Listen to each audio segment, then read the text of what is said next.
Hey guys, and welcome back to this channel. In this video I'll be showing you guys how you can move your layers freely in CapCut PC without having to order the layers.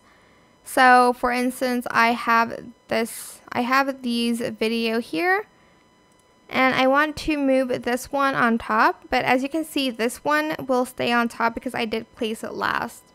Here I do have to place the layer to like the first one, and this one is like the second one, so I can't move the layers freely. I have to order the layers every single time I want this one to be on top.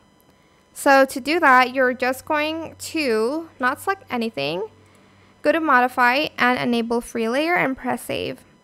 Now when you move the layers, you'll be able to move it freely like so.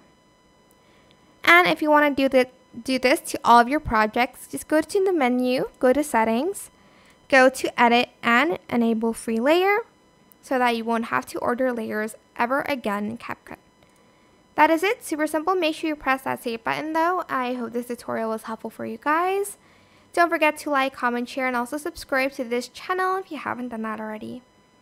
If you have any more questions about this video, just leave it in the comment section down below. I will try my best to answer them all for you guys. And if you found this video helpful, please click the thanks button above the description box down below. Thank you so much for watching. Bye!